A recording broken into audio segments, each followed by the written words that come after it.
안녕하세요. 제 이름으로 불러본 게 얼마나 됐는지 이젠 기억도 가물가물할 정도입니다. 어렸을 때 제 이름이 박혀있는 상장이나 성적표를 들고 행복했었던 적도 있었고, 나도 언젠간 내 이름을 널리 알릴 수 있는 그런 유명한 사람이 되지 않을까 꿈을 꿨었던 적도 있었죠. 그런데 그런 꿈들이 결혼과 동시에 송두리째 무너지고 말았습니다. 사랑하는 사람과 가정을 이루고 산다는 것이 마냥 행복할 줄만 알았는데 시댁이라는 울타리 속에서 제 이름 석자를 잃어버리게 되는 일일 줄은 상상도 하지 못했죠. 전 결혼 이후로 참 그간의 삶과 전혀 다른 삶을 살고 있습니다. 겉보기엔 조용하고 그저 그런 며느리 정도로 절 보고 있는 시댁이었거든요. 늘 고개를 숙였고 말수도 적었고 허드렛 일을 시킨들 찍소리 한번 하지 않고 했으니 말입니다. 그러나 사실 전 IT 스타트업을 창업해서 꽤 잘나가는 회사를 운영 중인 대표로 살고 있어요. 직원만 60명이 넘고 매출도 꽤 괜찮죠. 투자도 몇 번 받았고 최근엔 해외 진출 준비도 하고 있습니다. 하지만 이런 제 얘기를 굳이 꺼내본 적은 없었어요. 아니 정확하긴 꺼내려 했으나 들으려 하는 시댁 식구들이 없었죠. 시댁 식구들 앞에서 전 그냥 말수 적고 살림이나 하는 시골 출신 며느리 정도였습니다. 늘 검소하게 옷을 입고 회사 일은 그저 그냥 회사 다니는 정도로만 말해야 했죠. 명품백 하나 들지 않았고 타고 다니는 차도 중고차였습니다. 아무도 저에 대해 묻지 않았고 궁금해하지도 않았어요. 특히 제 남편이 말이죠. 그럼 왜 그런 사람과 결혼했냐는 의문이 들 텐데 저도 요즘 가끔 그런 생각을 해요. 당시 전 회사를 막 창업한 상황이었고 밤낮 없이 일하며 미래에 대한 불안감과 싸우고 있었거든요. 그때 남편은 제게 한없이 다정했습니다. 저희 두 사람이 결혼을 약속하고 남편은 제게 이런 말을 한 적이 있었죠. 지연아, 네가 뭐 얼마나 대단하게 잘 버는진 솔직히 모르겠는데 우리 엄마랑 가족들이 좀 자존심이 세고 옛날 사람들이라 고지식해. 그러니까 조금만 검소하게 겸손한 모습을 보여주면 안 될까? 어? 나 원래 검소하잖아. 무슨 모습을 보여달라는 거야? 그러니까 남자인 내가 여자인 지연이 너보다 더 능력 있고 잘 번다고 생각하셔야 좋아할 거야. 솔직히 뭐 실제로도 그렇지 않나? 어? 무슨 말인지 이해는 했어. 그리고 우린 결혼해서 돈 관리 각자 하자. 고정 지출 나갈 거 계산해서 딱 매달 얼마씩만 공동 통장에 넣고 나머진 알아서 하는 걸로 어때? 그래, 뭐 알겠어. 근데 당신은 내가 얼마나 벌고 그런지 안 궁금한가 봐? 그게 뭐가 중요해. 우린 돈 관리도 각자 할 건데 어련히 잘 하겠지. 전 이런 남편의 말이 한편으론 너무 냉정하게 느껴졌지만 또 한편으론 경제적이고 계산적인 사람이라 좋았습니다. 제가 사업을 해서 더 그렇게 보였던 것 같아요. 그리고 이게 저희만의 사랑의 방식이라 생각했습니다. 제가 가진 걸 내려놓아도 이 사람과 함께라면 정말 괜찮을 거란 확신이 있었죠. 결혼 후에도 전 그대로였어요. 회사는 키우면서도 집에선 고개를 숙이며 조용히 살았죠. 시어머니가 아무리 제 부모님을 거지 같은 집구석이라고 말을 해도 전 늘 입을 다물어야 했습니다. 남편은 언제나 엄마가 말이 세서 그렇다며 절 향한 시선을 애써 피하려 하기만 했어요. 그게 습관이더라고요. 회피라는 무섭고 아주 지독한 습관을 전 더 곪게 만들었습니다. 어쩌면 결혼도 제 존재도 남편에겐 그저 곁에 있으니까 있는 거였는지도 모르겠더라고요. 그렇다고 제가 불행하기만 했던 건 아니에요. 제겐 제가 지켜야 할 진짜 가족이 있었거든요. 절 위해 평생 농사를 짓고 손에 굳은 살 박히도록 일하셨던 제 부모님은 비가 오든 눈이 오든 허리 굽혀 일하시며 저 하나만 바라보셨어요. 전 그분들을 위해 한 푼 두 푼 아끼며 차곡차곡 돈을 모았죠. 언젠가 분명 쓸 날이 올 테니 말이죠. 결혼 생활에 가장 최악이던 고부 갈등은 사실 처음부터 그랬던 건 아니었어요. 연애할 때만 해도 시어머니는 꽤 점잖으셨습니다. 음식도 직접 해주시고 제게 늘 칭찬을 자주 해주셨죠. 요즘 애들은 정말 똑똑하네. 간단하게 음식 만드는 방법을 많이 알고 있네. 시간은 없는데 먹고는 싶고 그럴 때마다 간단한 조리법 찾아서 한번 해봤는데 이게 꽤 편하고 좋더라고요. 어머님 좋게 봐주셔서 감사합니다. 그래, 나도 지연이 네 덕에 한 수 배웠다. 고마워. 전 진심으로 마음을 열었습니다. 시어머니의 다정함에 속아서 말이죠. 딱 그런 생각이 들었어요. 아, 진짜 이런 시어머니라면 내가 부족해도 서로 잘 맞추며 살 수 있을 것 같은데 시어머니 자리가 너무 좋아서 다행이다. 적어도 우린 고부 갈등 문제는 없겠어. 그때까지만 해도 전 제가 시댁 눈치를 보는 걸 배려라고 착각하고 있었던 것 같아요. 그런데 결혼식이 끝나자마자 조금씩 달라지기 시작했습니다. 식이 끝나고 나서 시어머니께서 제게 처음 한 말이 아직도 생생하게 기억이 나요. 이제 며느리가 됐으니까 네 본가보다 우리 집이 먼저야. 알겠니? 항상 명심하도록 해. 네? 아, 네, 어머님, 알겠습니다. 여장 결혼하고 나면 출가 외인이라는 건 알고 있지? 꼭 시댁을 우선으로 둬. 그 말이 이상하게 들렸지만 그냥 긴장해서 유독 날카롭게 들린 거겠지라고 생각하며 대수롭지 않게 넘겼어요. 하지만 그게 시작이었죠. 결혼 후 매주 주말이면 남편 손에 이끌려 시댁에 갔고 그곳에서 전 식모처럼 움직였습니다. 장보기, 전부치기, 국 끓이기, 상 차리기, 설거지 등등 정말 끝이 없는 시댁 일들을 제가 해야 했죠. 제가 있으니 시어머니는 주방 근처엔 얼씬도 하지 않으셨습니다. 요즘 며느리들은 이런 것도 안 하나? 아, 내가 말하기 전에 알아서 좀 해오면 참 좋을 텐데. 지연이 너 내가 참 굼뜨다. 너 그런 말 많이 듣지? 아, 제가 좀 빨리 해볼게요, 어머님. 말기 못 알아먹니? 빨리 하라고 하는 말이 아니잖아. 알아서 잘 좀 할 수 없겠냐고. 아, 그걸 말하고 있는데. 여기에 더불어 꼭 밥상머리에서 이런 말씀을 하셨죠. 아휴, 보고 있으면 그냥 아직도 속이 답답하네. 우리 아들은 과분하게 결혼했지. 막말로 네 집에서 해준 것도 없지, 안 그래? 서울살이 무슨 허드렛 일이라 시키면서 자식 공부만 시켜서 어떻게든 등골 빼먹으려 한 집안인 게 딱 보이는데. 내 말이 틀리냐? 어? 너 하나 어떻게든 성공시켜서 돈 쫙 빨아먹으려던 속셈인 거 아니야? 근데 이를 어쩌냐? 넌 이제 우리 집에 들어왔으니 친정은 쫑인데. 늘 이런 식으로 제 부모님에 대해 비아냥거리셨어요. 그 말이 정말 제 가슴에 비수처럼 꽂히기 시작했죠. 처음엔 그냥 절 향한 말인 줄 알았는데 시간이 지날수록 그 조롱은 제 부모님을 향한 경멸로 느껴지기 시작했습니다. 제가 농사지은 부모 밑에서 컸다는 이유만으로 무시하고 깔보고 조롱하고 어느 날은 식탁에서 이렇게까지 말씀을 하시더라고요. 요즘은 거지도 공부하면 서울에 집 얻는다더니 너네 부모님이 그거 하나는 성공하셨네. 이 말을 듣고 차마 아무 말도 못하고 있었고 옆에 남편도 앉아 있었습니다. 솔직히 남편이 한마디 해줄 거라 기다렸는데 정말 아무 말도 하지 않았어요. 오히려 집으로 돌아오는 길 제게 그랬죠. 우리 엄마가 원래 말이 좀 거칠어. 신경 쓰지 마. 신경 쓰지 말라고? 우리 부모님을 욕하는데 그걸 어떻게 신경을 안 써?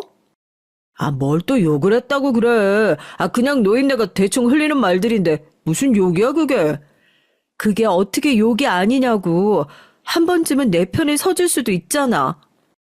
편 나누게 그런 거 하지 말고 나한테 기대는 더더욱 하지 마. 난 그런 거 딱 질색이다 정말. 남편은 신경 쓰지 말라고 했지만 제가 어떻게 그 아픈 말들을 그냥 흘려보낼 수 있을까요? 부모님이 어떤 분들인데요. 정말 한평생 너무도 성실하게 책임감 있게 살아오신 분들입니다.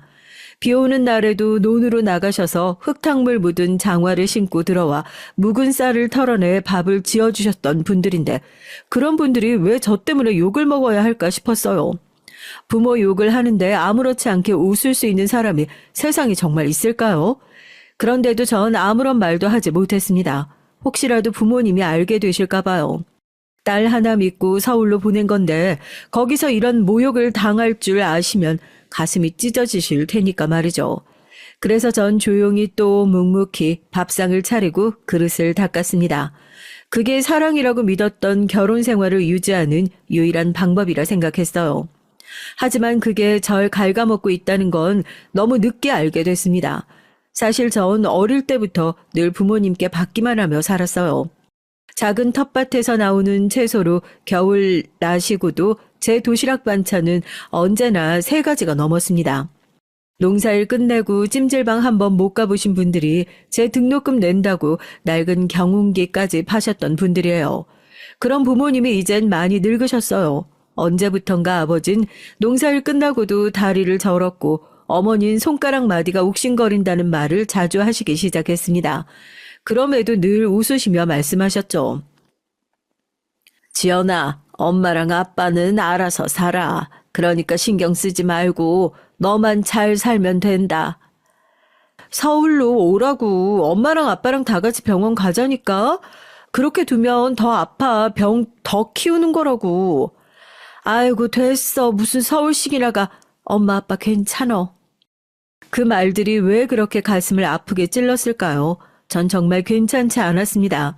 결혼 생활 속에서 지친 날들을 살아내고 있었고 마음 놓고 기대고 싶을 땐 늘 전화기 저편에 부모님 얼굴만 떠올렸어요. 그래서 전 결심했어요. 이제 부모님을 제가 지키겠다고 말이죠. 세상이 뭐래도 제 인생의 주인은 엄마 아빠니까요. 몇 년 전부터 계획을 하나 세우고 있었습니다. 회사 수익이 안정화되고 시리즈 B 투자를 성공적으로 마치면서 제 명의가 아닌 회사 명의로 고급 부동산을 하나 준비했어요. 겉으로 보면 그저 법인 자산일 뿐이지만 사실 그 집은 제가 부모님을 위해 미리 준비한 둥지였습니다. 강남 외곽의 조용한 주택가, 경비도 철저하고 채광도 좋은 빌라고 엘리베이터 있는 단독형으로 노부모가 거주하시기 딱 좋은 조건이었죠. 그 집은 무려 80억이었고 어떤 사람은 허영이라 하겠지만 저에겐 부모님께 드릴 수 있는 안전한 울타리인 첫 번째 집이자 마지막 남은 돌이었어요.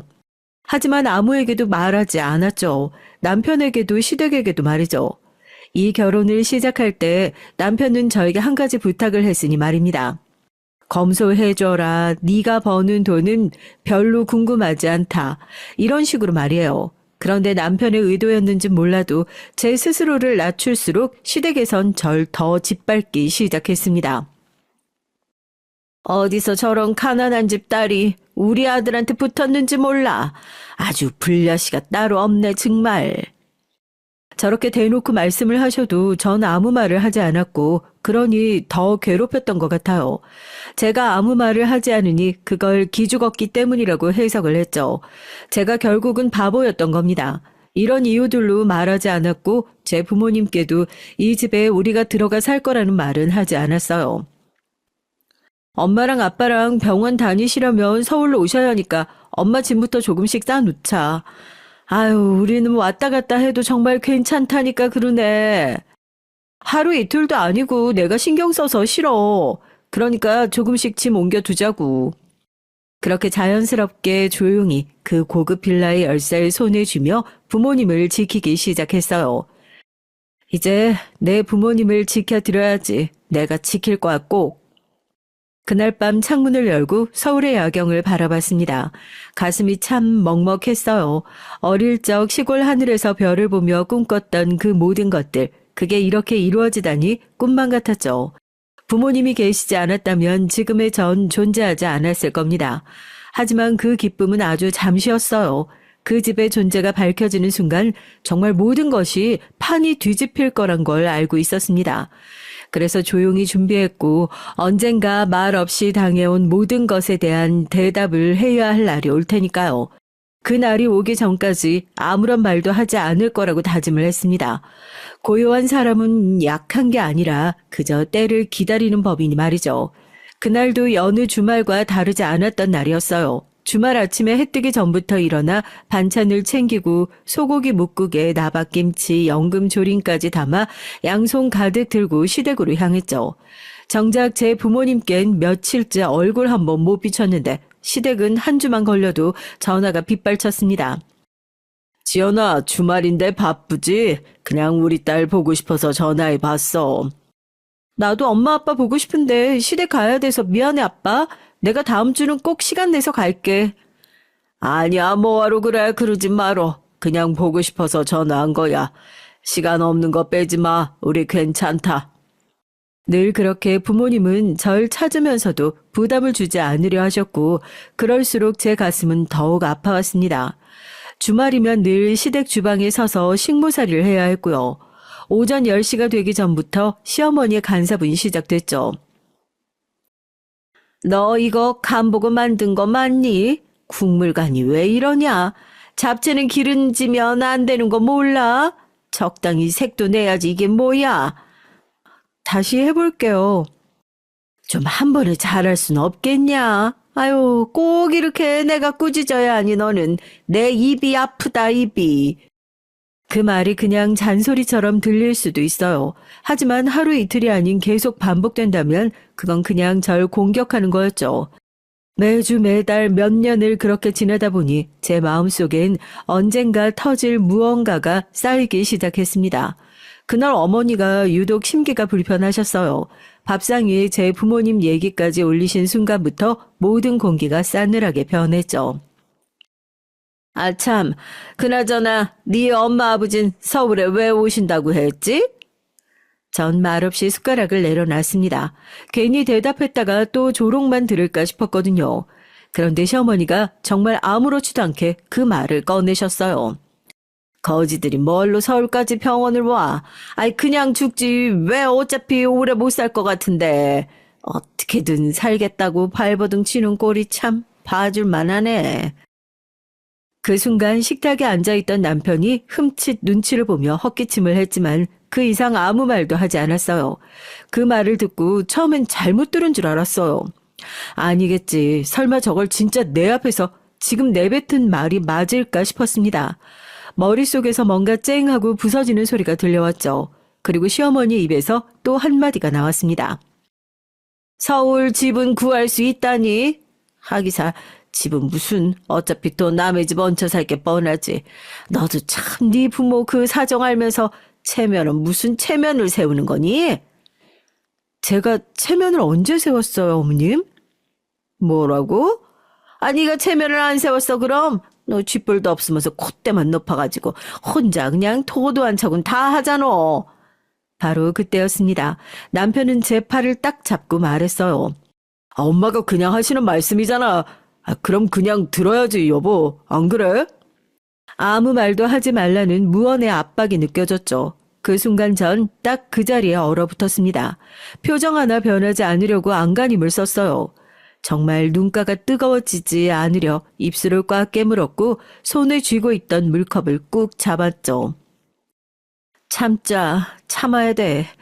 이 자리에서 울지 마. 흔들리지도 말고 그냥 참아내, 김지연.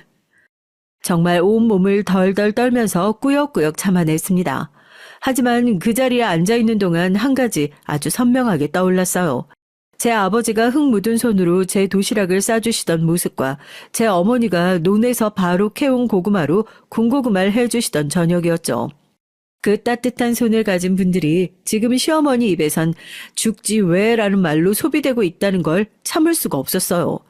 순간 제 안에서 무언가 딱 끊어지는 느낌이 들었습니다. 이건 더 이상 참는 게 미덕이 아니구나. 그동안 참은 건 사랑이 아니라 스스로를 외면했던 거구나 느꼈습니다. 그날 전 아무 말도 하지 않았지만 표정은 바뀌었죠. 그걸 본 시어머니는 또 저를 괴롭혔어요. 너 표정이 왜 그렇게 찌그러져 있냐? 왜? 네 부모 얘기 그렇게 해서 삐졌니? 도대체 요즘 것들은 왜 이렇게 예민한지 모르겠네. 어디 무서워서 말이나 하겠냐? 그렇게 말을 하며 혀를 찼습니다. 아무리 생각해도 이건 아니란 생각이 들었어요. 이건 정말 그야말로 저와 친정 부모님까지 조리돌림 당하고 있는 게 분명했죠. 집으로 돌아와 남편은 살짝 눈치를 보는 듯 했지만 역시 아무렇지 않은 듯 편하게 있었습니다. 그런 남편을 뒤로하고 전 가볍게 짐을 싸기 시작했고 이어 남편에게 말했어요. 나 며칠 친정에 좀 다녀올게. 뭘 또 짐을 싸서 나가. 무슨 비행 청소년 가출하는 것도 아니고 엄마 때문에 그래? 늘 그러는데 뭘 오늘따라 예민하게 굴어. 우리 부모님 보러 가는 것도 내가 당신 눈치 봐가면서 가야 돼? 나 지금 친정에 안 간 지가 몇 달째야. 내가 지금 가든 내일 가든 친정에 가는 건 너무 당연한 거 아니야? 누가 같이 가재? 알았어. 가라, 가. 그렇게 집을 나온 그날 밤부터 전 남편과 연락을 끊었어요. 정말 챙긴 것도 별로 없었습니다. 단정하게 입을 원피스, 그리고 속옷, 여벌 옷 정도만 챙겨 들고 급히 나왔죠. 참 이상했어요. 분명 이 집에 들어올 땐 그 누구보다 예를 갖추고 몸을 낮추며 들어왔는데 나갈 땐 어떤 작별 인사도 눈물도 없었습니다. 심지어 손에 쥐고 있는 게 고작 작은 여행 가방 하나였죠. 남편은 끝까지 소파에 누워 TV를 봤고 관심조차 없었습니다. 그 순간 전 다시금 깨달았죠. 저 사람은 정말 날 끝까지 보지 않는구나. 결혼 내내 이 사람은 단 한 번도 내가 상처받는 걸 궁금해하지도 않았고 내가 왜 울고 웃는지 어떻게 버티고 있는지조차 들여다보려 하지 않았는데 나만 몰랐네. 그렇게 집에서 뛰쳐나와 운전석에 앉아 가만히 핸들 위에 손을 올리며 몇 초간 눈을 감았어요. 마치 숨을 고르는 것처럼요. 그날 그 자리에서 쉬던 그 숨이 정말 오랜만에 시원하게 숨을 쉬는 느낌이 들었습니다. 그리고 곧바로 부모님이 계신 시골로 내려갔어요. 한 달 전부터 몰래 이사 준비를 해오던 서울 고급 빌라 입주일이 다가오기도 했고 이참에 빨리 다 같이 들어가려 했습니다. 아무 말 없이 늦은 밤에 온 딸을 버선발로 맞아주는 엄마의 모습에 눈물이 왈칵 쏟아질 것 같았어요. 지연아, 너 이 시간에 갑자기 무슨 일이야? 아니다, 얼른 들어와. 운전하느라 고생했겠네. 아유, 얼른 들어가자. 전 눈물을 애써 감추며 말했죠. 그냥 엄마 아빠 보고 싶어서 내려왔어. 아버진 여전히 마당 한편에 서서 묵묵히 저를 바라보고 계셨고 허리조차 제대로 못 펴시며 절 향해 웃어주셨습니다. 그 모습에 가슴 한구석이 먹먹해졌죠. 들어가자. 따뜻한 거 좀 끓여줄게. 들어가 있어. 허름하지만 정이 가득한 부엌의 익숙한 모습과 냄새, 그리고 작은 전기밥솥에서 나는 찰진 밥 냄새에 익숙한 고춧가루 냄새까지 눈시울이 또 붉어졌어요. 전 거실에 앉은 부모님 앞에 무릎을 꿇고 앉아 차분하게 말했죠. 엄마, 아빠, 저 그동안 많이 숨기고 살았어요. 사실 나 회사 운영하고 있는 대표야. 직장 다니는 거 아니고 지금은 직원도 많고 투자도 잘 받아서 나 돈 많이 벌고 있어. 엄마 아빠는 믿을 수 없다는 듯 입을 막으셨죠. 이게 무슨 소리야. 뭐 그래도 시집가서 잘 살고 있고 그것도 좋은 일이니 잘 됐네. 아니에요. 엄마 아빠 나 시집살이 때문에 하루도 편한 날이 없었어. 걱정하실까봐 말도 못하고 참기만 했었어. 근데 이제 안 참으려고. 시집살이를 당했단 소리야? 너무 괴로운 시간 보냈고 이제 안 참고 살려고 나왔어. 나랑 같이 서울 올라가서 그때 말한 그 집에서 우리 셋이 살자. 이미 준비는 다 끝내놨어. 이젠 내가 우리 엄마 아빠 챙기고 모시면서 살 거야. 남 눈치 안 보고 눈물도 안 흘리고 우리끼리 웃으면서 그렇게 살고 싶어. 전 울지 않으려 애쓰며 그동안 있었던 일들을 다 얘기했어요. 시어머니의 날카로운 말들과 남편의 방관, 그리고 제 부모를 욕하는 것들까지 모조리 다 얘기를 했죠. 엄만 결국 눈물을 보이셨고 아빠는 입술을 굳게 담은 채 고개만 끄덕이셨습니다. 처음엔 두 분 다 제가 그렇게 벌고 있는 대표라는 사실도 80억짜리 집을 구했다는 사실도 믿지 못하셨어요. 제가 준비해둔 계약서 사본과 집 사진을 보여드리자 그제야 말없이 서로를 바라보셨죠. 법인으로 빼려고 했는데 이제 우리 셋이 살 거니까 아예 사버렸어 그냥. 그 집 엄마 아빠 이름으로 등기해놨고 이제 거긴 엄마 아빠 집이야. 이게 갑자기 다 무슨 일인지 모르겠다 정말. 너 괜찮은 거지? 엄마 아빠 네가 가장 중요해. 그 집에서 나올 수만 있다면 난 너무 행복할 것 같아. 그리고 며칠 뒤 저흰 함께 짐을 꾸렸어요. 아버진 오래된 농기구를 천천히 닫아 놓으셨고 마치 한 시대를 마무리하는 사람처럼요. 그렇게 서울로 올라온 날 80억짜리 고급 빌라 입구에 차가 도착했을 때 엄만 창밖을 바라보다가 손을 가만히 제 손 위에 올리셨습니다. 넌 늘 조용해서 엄마가 정말 몰랐다. 그런데 너무 대견해서 눈물이 다 나네 우리 딸. 여기까지 오느라 얼마나 고생했을까. 혼자서 몰라줘서 미안해 엄마가. 그런 소리 하지도 마. 엄마 아빠가 잘 키워줬으니까 가능했던 일이야. 엄마 아빠 덕분이야. 그렇게 저희 모년 손을 꼭 붙잡았어요. 그 손이 이제 다시는 땅에 닿지 않게 하겠다고, 더는 누가 내 부모를 깎아내리지 못하게 하겠다고 속으로 다짐하며 말이죠. 그리고 드디어 으리으리한 새 집에 발을 디뎠습니다. 커튼을 열어보니까 따스한 햇살이 참 눈부시게 들어왔죠. 새 집에 불을 하나하나 켜며 새로 들여놓은 가구들, 환하게 닦인 거실 바닥까지 저희 가족은 온전히 그 집을 눈에 담고 또 만져봤어요. 이건 제 인생에서 처음으로 저와 부모님을 위한 집이었죠. 그리고 속으로 다짐했습니다. 그래, 여기서 우리 엄마 아빠랑 다시 시작할 수 있어. 이번에 꼭 내가 내 손으로 우리 엄마 아빠 지킬 거야. 그 누구도 함부로 대하지 못하도록. 서울살인 두 분께 아직 낯설고 어색했지만 그 모습조차 저에겐 참 소중하고 따뜻하게 느꼈어요. 엄마는 아침마다 주방 창가에 서서 커튼을 걷고 그러셨죠. 세상에, 딸이 햇살 좀 봐봐. 꼭 드라마 나오는 부잣집 같다. 그렇지? 엄마가 지금 그런 집에 살고 있고 집주인이시거든요. 아휴, 집주인은 무슨, 그냥 사는 거지, 우리 딸 덕에. 그냥 그렇게 살고 있는 거지. 엄마랑 아빠 집이야. 그러니까 이제 고생도 하지 말고 편하게 다 같이 그렇게 살자, 엄마. 엄마는 정말 행복해 하셨어요. 그 큰 집을 홀로 닦고 또 닦고 정말 먼지 하나 보이지 않을 정도로 열심히 청소를 하셨습니다. 그러면서도 생각 못한 부분에 감동을 받으셨죠. 이 집은 해도 잘 들지만 먼지가 별로 없네.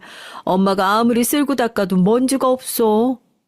엄만 이제 먼지가 잘 들어오지 않는 집에서 사는 건데 여전히 그 전에 평생을 살던 집에 머물고 계시기도 했습니다.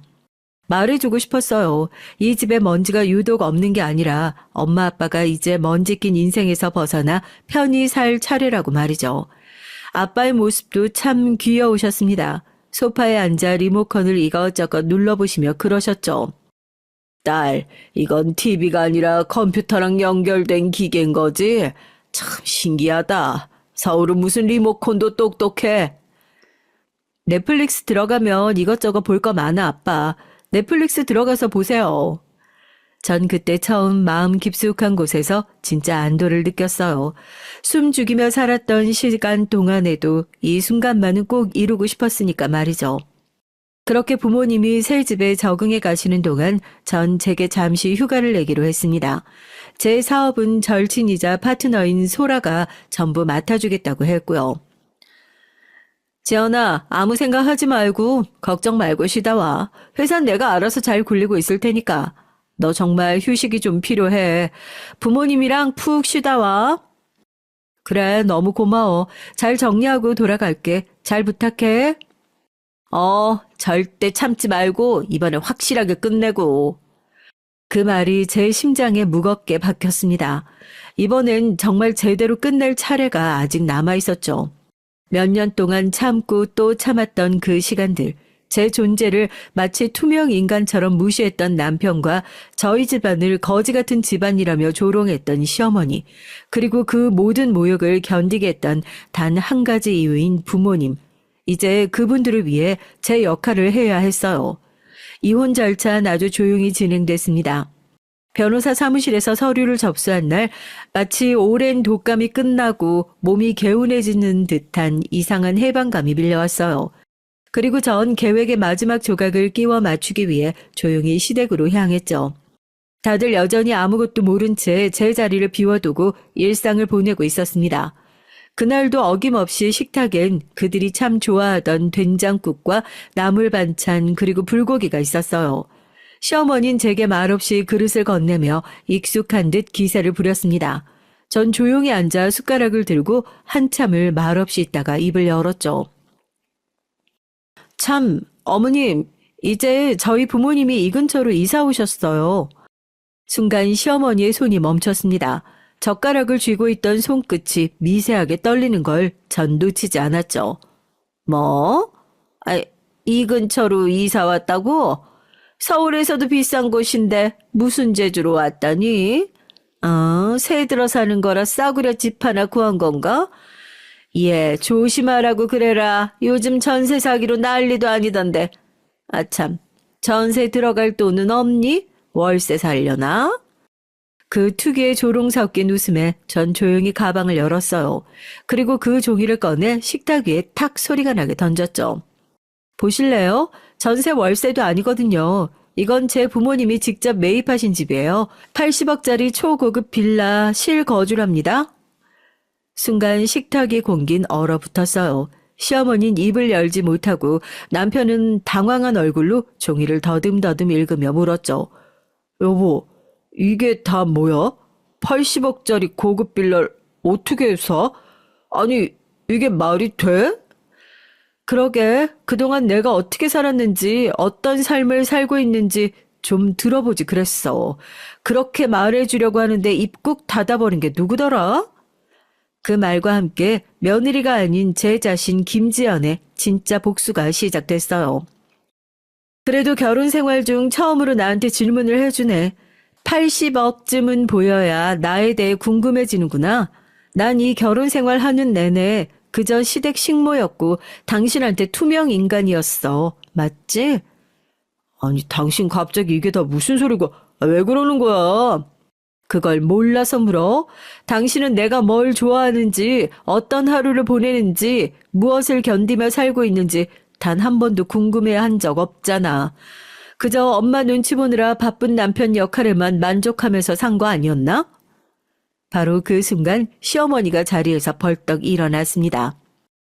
너 그 돈을 감춰놓고 우리 아들한테, 우리 가족한테 이딴 식으로 뒤통수를 치겠다는 거냐? 너 이거 사기야, 사기 결혼이라고. 내가 가만히 있을 것 같아? 날 뭘로 보고 이게 근데? 어쩌죠? 전 사기 친 적이 없는데요. 그냥 어머님 아들이랑 어머님이 말씀하신 대로 살았을 뿐이에요.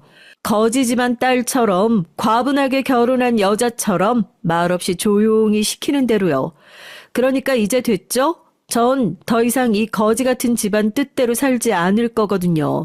당신들이랑은 상관없는 사람이 될 겁니다. 그 말과 함께 전 가방 속에서 또 하나의 서류를 꺼내 남편에게 던져버렸습니다. 당신이 원한 거 맞지? 무관심하고 안전하게 거리를 두는 관계. 당신은 단 한 번도 나랑 진짜 부부였던 적 없어. 그냥 한 지붕 아래 사는 남이었을 뿐이지. 하루빨리 도장 찍어서 제출하고 끝내자. 안 그러면 나도 깔끔하게 못한다. 남편은 아무 말도 하지 못했어요. 입을 열었다가 닫기를 반복하며 무언가 말하려 애썼지만 이미 너무 늦었단 걸 알아버린 눈이었죠. 그 옆에서 시어머니는 식탁을 내리치며 소리쳤습니다. 너 같은 계집애 하나 때문에 우리 가족이 산산조각이 났잖아. 우리 아들 인생을 네가 감히 망쳐? 아니요, 틀리셨어요. 당신들이 당신들 인생 스스로 망친 거예요. 한 번이라도 들어보려 했다면, 한 번이라도 물어보려 했다면 오늘 이런 일은 없었을 거거든요. 정말이지 저 역시 수도 없이 말하고 싶었습니다. 수없이 설명하고 싶었고 함께 하고 싶었어요. 제가 어떤 사람인지 또 얼마나 노력해서 살아왔는지. 하지만 두 사람은 듣지 않았습니다. 들으려 하지 않았고 오히려 제가 감히 그럴 리 없다는 식으로 제 존재 자체를 무시해왔었죠. 그러니까 지금 그들의 눈물도 억울함도 제가 책임질 이유는 아예 없다고 생각했어요. 그날 그 집구석을 떠난 전 다시 돌아보지 않았습니다. 거기엔 제가 감정을 기울일 이유도 붙잡을 정도 없었으니 말이죠. 생각해보면 시어머니는 정말 한결같은 사람이었습니다. 늘 제게 그랬어요. 어디 농사꾼 딸이 우리 집에 들어오려 그래? 감히 얼굴은 얌전하게 생겼지만 딱 봐도 기죽어 보이는 게 넌 참 보잘것없어 보인다. 빈티 난다고 너. 부모가 얼마나 못 배웠으면 애가 저렇게 눈치만 보면서 살까. 아유, 추잡스러워. 시어머니는 제 침묵을 겸손이나 신중함이 아니라 기죽고 눌려 살아온 흔적이라 단정 지었어요. 어느 식사 자리에선 제 어머니가 보낸 손편지를 보고 비웃음을 멈추지 않았죠. 어머, 요즘 누가 이런 걸 쓰니? 이러니까 배운 게 없다는 소리를 듣는 거지 뭐. 정은 많아 보이네. 시골 노인네들이 다 그렇지 뭐. 촌티나고 냄새나고. 그 말에 제가 표정 하나 바꾸지 않고 미소를 지었을 때 시어머니 속으로 생각했을 겁니다. 저 표정이 딱 기죽은 사람이라며 저희 집을 또 마음껏 조롱했겠죠. 하지만 그 모든 판단은 철저히 본인의 틀 속에서만 이루어진 왜곡이었어요. 꼭 저희 집안을 밟으며 우월감을 확인하는 듯 하기도 했고요. 제가 회사에 출근한다고 말했을 때도 그랬습니다. 월급쟁이 하면서 뭘 그리 바쁘냐? 네가 그 회사 일 다 해? 그래봤자 얼마나 번다고. 늘 그렇게 비하했고 깎아내리기 바빴어요. 그 어떤 순간에도 저라는 사람을 보지 않았죠. 하지만 현재 본인들이 그렇게 무시하던 아내이자 며느리가 80억짜리 고급 빌라의 문서를 보여주며 이 모든 상황을 뒤엎었을 때 처음으로 현실을 바라보고 깨달았겠죠. 여태껏 제가 보였던 모습은 기죽어서가 아니라 굳이 말할 가치가 없어서 상종을 하지 않은 거라는 걸 말입니다. 제가 고개를 숙였던 건 굴욕이 아니라 상대의 수준에 맞춰주기 위한 배려였다는 걸. 그리고 본인들이 그렇게 멸시하던 그 시골 부모들이 그들보다 훨씬 더 고결하고 진실한 삶을 살아온 사람들이라는 걸요. 그러나 그 깨달음은 늘 그렇듯 너무 늦게 찾아오는 법이죠. 생각해보면 남편은 처음부터 너무도 철저하게 엄마의 아들로 살았습니다. 겉으론 온순하고 순한 척했지만 실은 불편한 갈등을 회피하고 모든 책임은 슬쩍 뒤로 미루는 방관자였죠. 제가 아무리 야근을 하고 외근을 나가 늦게 들어와도 고생했다는 말 한마디를 해주지 않았어요. 그럼에도 견디며 참았던 건 남편을 사랑했었고 결혼이란 원래 그런 건 줄 알았거든요. 각자 돈 관리를 하면서 남편은 생활비 외에 제 돈이나 수입엔 전혀 관심이 없었어요.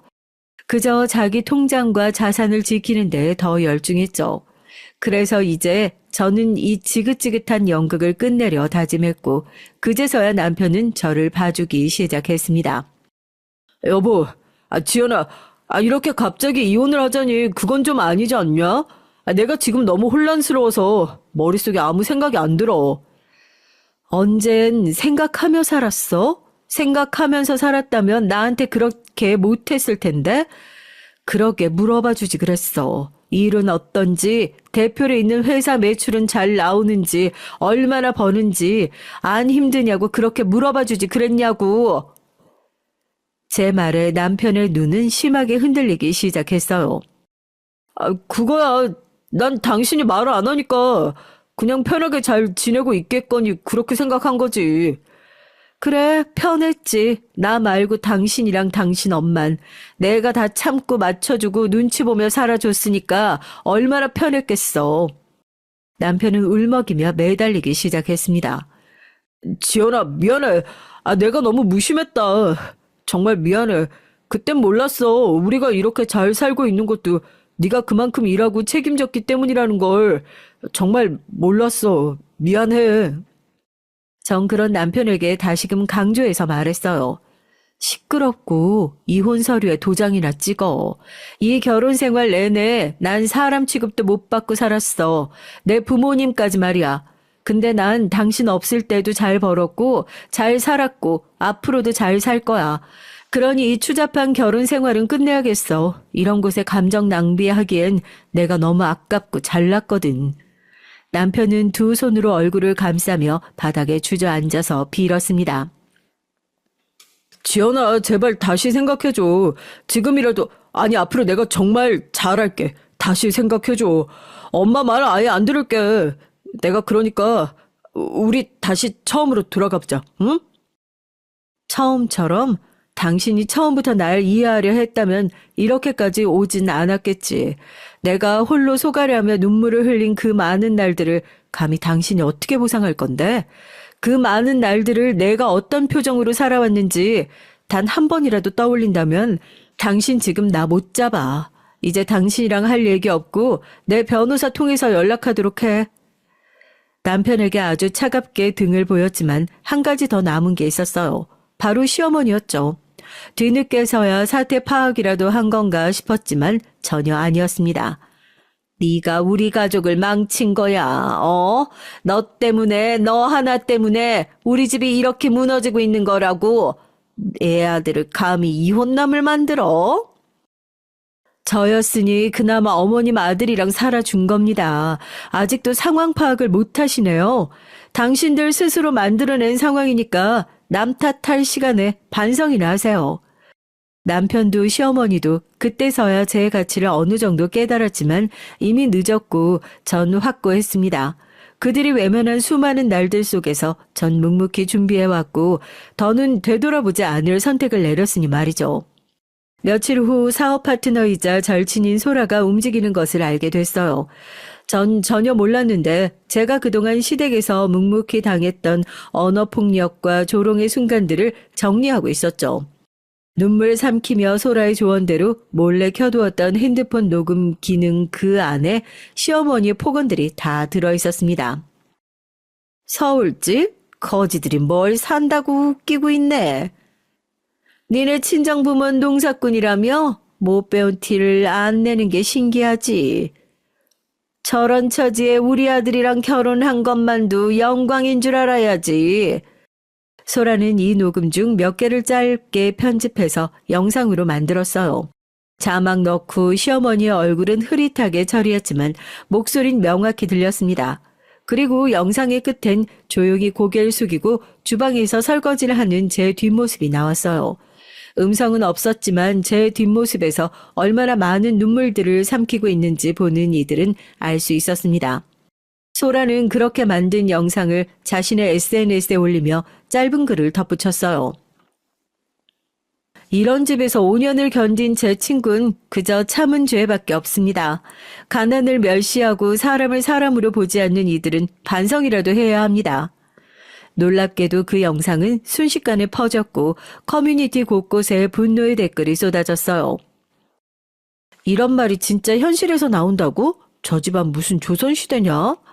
며느리를 아주 종처럼 부리고 저렇게 욕하는 게 정상이냐고. 남편 놈은 옆에서 뭐하냐? 방관하고 있어? 그럴 거면 지 엄마랑 살지 뭐하러 결혼해서 한 여자의 인생을 망치는 거야? 그 여판 또 다른 곳으로 흘러갔습니다. 얼마 지나지 않아 동네 커뮤니티와 지역 맘카페 그리고 시어머니가 다니던 교회와 경로당까지 영상이 퍼졌죠. 시어머니를 알던 지인들은 일제히 등을 돌리기 시작했어요. 모임에서도 따돌림을 당하고 교회 가면 자리 하나 비워주지 않았죠. 그렇게 잘난 척을 하더니 며느리한텐 저렇게 한 거야? 아유, 지 자식만 귀하냐고 어디. 인성이 아주 글러먹었네. 어쩐지 요즘 얼굴도 안 보이더니 나 같으면 숨어 살겠네. 평생 얼굴 들고 다니지 말아야지. 시어머니는 얼굴을 들고 다닐 수 없게 됐어요. 장을 보러 마트를 가도 누군가 휴대폰으로 도출을 하는 것 같았고 지인들과 수다를 떨던 카페에서도 들어갈 수 없었죠. 수십 년 다니던 경로당과 교회에도 발길을 끊었고 집에선 창문 커튼을 닫고 전화를 붙들고 울기만 했습니다. 그리고 시어머니는 뒤늦게 깨달았어요. 제가 한 번도 거칠게 말하거나 소리를 지르지 않았지만 그 침묵 속에 얼마나 무거운 판단이 담겨 있었는지를 말이죠. 한편 남편 또한 입방아에 오르내렸습니다. 그놈 진짜 멍청한 놈 아니야? 그렇게 똑똑한 척하더니 쌤통이다 아주. 그 와이프가 벤처 대표였다는데 그렇게 대단한 와이프를 두고 엄마 치마폭에 살다가 결국 적골 난 거지. 남편은 회사에서도 친구들 사이에서도 복을 발로 찬 멍청한 남자로 낙인 찍혔어요. 평소엔 본인의 무능함을 자각하지 못했지만 지금은 스스로가 느꼈습니다. 모든 것을 잃었다는 걸 말이죠. 그 후에도 수도 없이 절 잡으려고 노력했어요. 여보, 내가 잘못했어. 정말 다시 한번 생각해 줄 수 없을까? 우리 다시 시작하자. 제발 난 지연이 너 정말 진심으로 사랑했다고. 정말이야. 하지만 전 그 연락에 단 한 번도 대답하지 않았습니다. 남편을 아직도 모르고 있어요. 사랑이란 말로 다 덮을 수 없는 것들도 있다는 걸 말입니다. 전 이미 지켜야 할 사람들이 있고 그 사람들을 위해 또 제 자신을 위해 살기로 다짐을 했으니까요. 폭풍 같은 시간들이 지나가고 아침 햇살이 은은하게 주방 창문을 타고 들어오던 어느 날이었습니다. 전 조용히 주방에서 반찬을 꺼내고 밥솥 뚜껑을 열어 따뜻한 김을 내뿜는 밥을 푸고 있었어요. 한상 가득 차려진 식탁에 부모님과 나란히 앉아 식사를 했죠. 이제 우리 딸 요리 솜씨가 제법이네. 꼭 네 엄마랑 똑 닮은 것 같다. 맛도 잘 내고 아주 대단해 우리 딸. 정말? 나 엄청 많이 늘었나 보네. 정말 맛있어. 그리고 지연아, 고마워.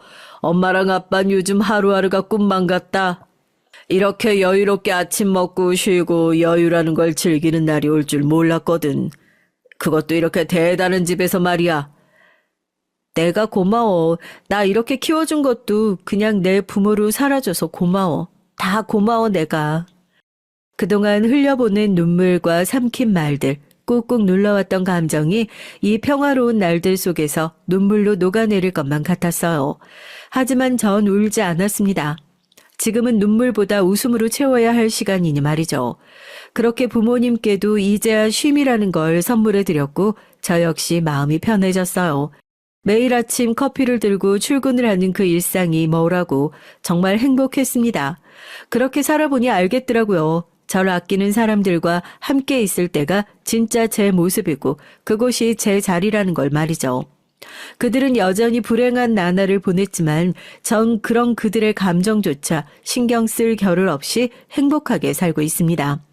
남편은 아직도 가끔 술만 마시면 울고불고 연락이 오지만 철저히 무시하고 차단하고 있어요. 시어머니는 제발 영상이라도 지워달라고 애원하기도 하지만 여전히 사과 한 번을 하지 않으시죠. 반성을 정말 못하는 겁니다. 그렇게 살아온 사람이라 앞으로 그렇게 살겠죠. 아마 그들에게 제가 굳이 뭘 하지 않아도 그들은 평생 스스로에게 갇혀 벌을 받으며 철저히 외롭게 살 것이라고 전 확신해요. 그들과 다르게 전 웃음이 가득한 인생을 살겠죠. 더는 눈치를 보지 않고 제 자신을 숨기지 않습니다. 이제야 비로소 제 곁엔 저를 아껴주는 진짜 제 사람들만 남았어요. 그래서 전 가장 벅차도록 행복한 순간을 보내고 있다고 감히 말을 할 수가 있습니다. 가장 소중한 사람들과 함께 매일을 말이죠. 조용하고 아주 단단하게, 그러나 그 어느 날보다 밝게 피어난 제 인생은 지금 이 순간 진짜 다시 시작되고 있다고 생각해요.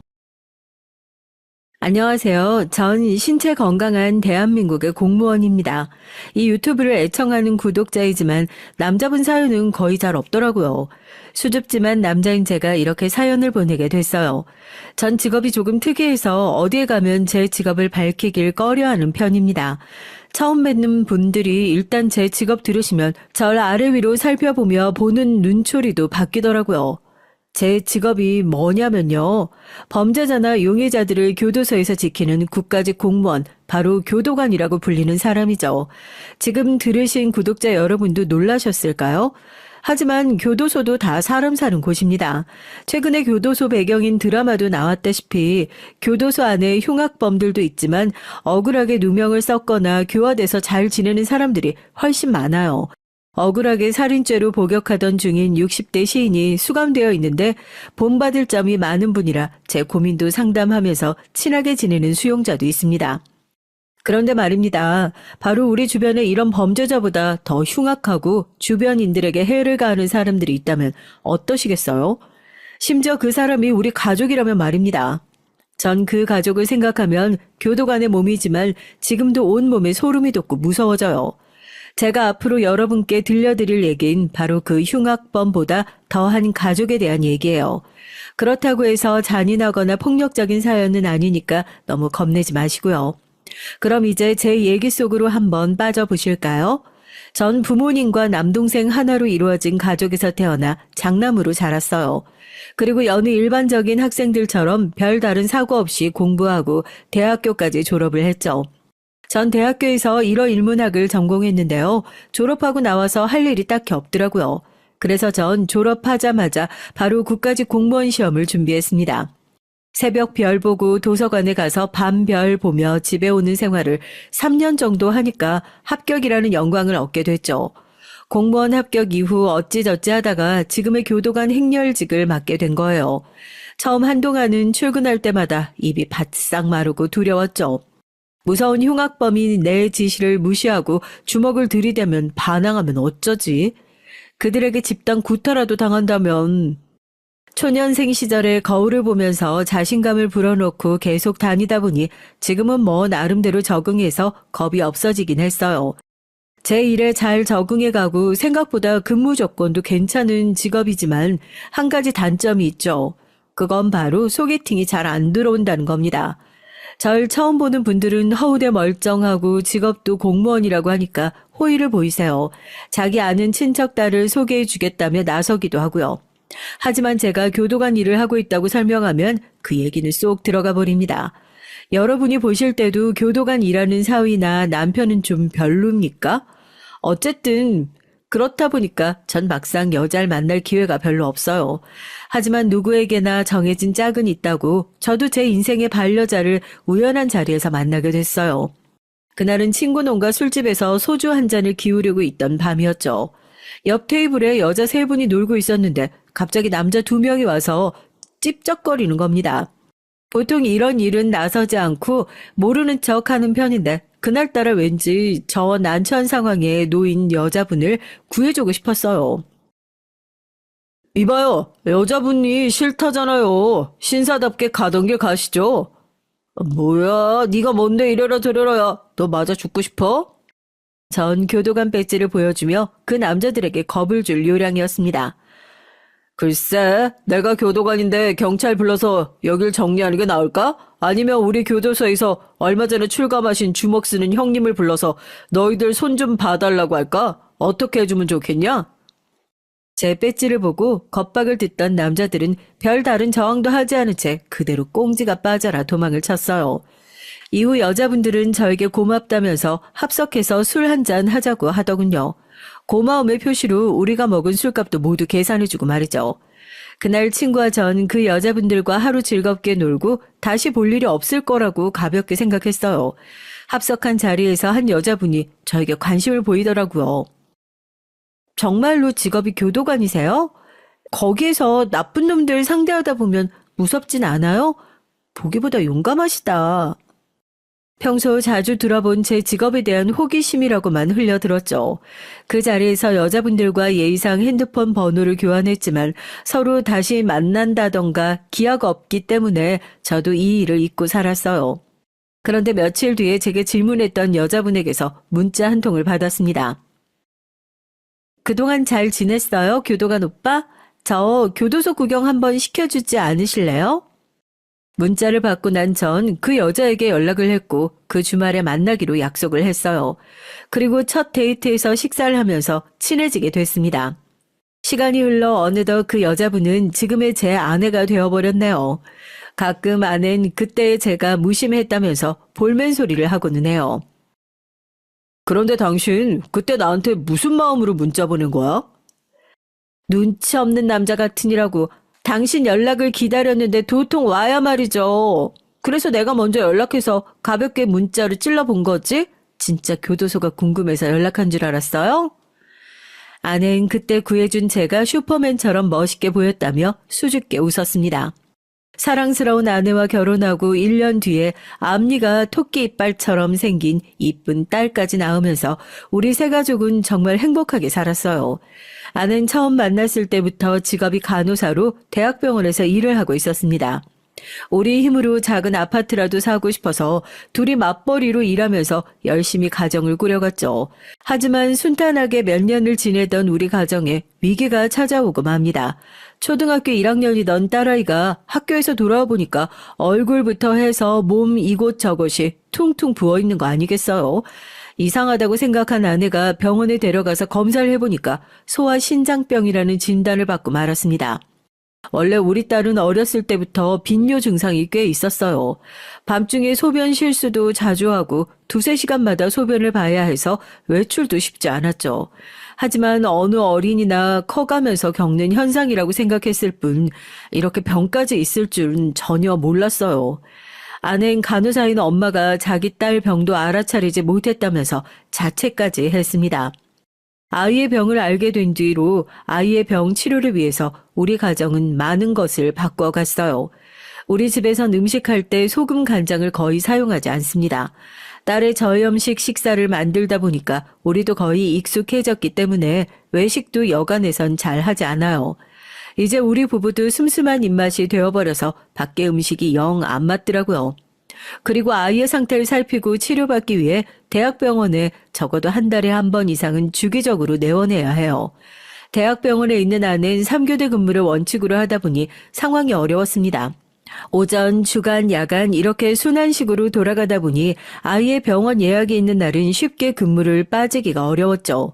점차 아는 동료 간호사들이 아내가 자주 쉬는 걸 못마땅해 하는 얘기를 듣게 되고 병원 측에서 압박까지 줘서 스트레스를 받았습니다. 그러던 중 갑자기 재수 씨에게서 좋은 소식을 듣게 됐어요. 형님, 우리 조카가 병원에 자주 다녀야 한다면서요? 괜찮으시겠어요? 병원 근무 특성상 그렇게 스케줄 빼기 힘든다는 거 저도 잘 알죠. 그래서 말씀드리는 건데 아무래도 제가 도움을 드릴 수 있을 것 같아요. 바로 우리 병원에서 형님이 일하면 되죠. 우리 조카의 병원 일 때문에 형님이 휴가를 써야 할 땐 무조건 허락해 줄게요. 내가 원장으로 있으니까 형님 편히 봐드리겠다는 거죠. 그 대신 말이에요. 나 위해서 형님이 해줄 비밀스러운 일이 하나 있어요. 동서가 내 사정을 그렇게 봐줄 수만 있다면야 나로선 너무 고맙지. 그런데 그 비밀스러운 일이 뭐야? 아니, 요즘 간호사들이 제멋대로 하는 경우가 너무 많아서 말이죠. 제멋대로 결근을 하질 않나 근무한 지 한 달도 안 돼서 병원 나가겠다고 하고. 그래서 제가 요즘 병원 운영하기가 좀 힘들어요. 형님은 간호사 경력 많으시니까 와서 간호사 애들 기강도 좀 잡아주시고 또 병원 운영이나 나에 대해 불평불만하는 뭐 그런 얘기 전해주시기만 하면 돼요. 어때요? 어렵지 않죠? 이렇게 좋은 조건을 재수 씨가 제안해 줬지만 아내는 선뜻 수락하지 못했어요. 물론 동서지간에 같은 직장에서 일하는 게 불편하다는 이유도 있죠. 하지만 그보다 사실 재수 씨가 가까이 하기 편한 사람이 아니기 때문입니다.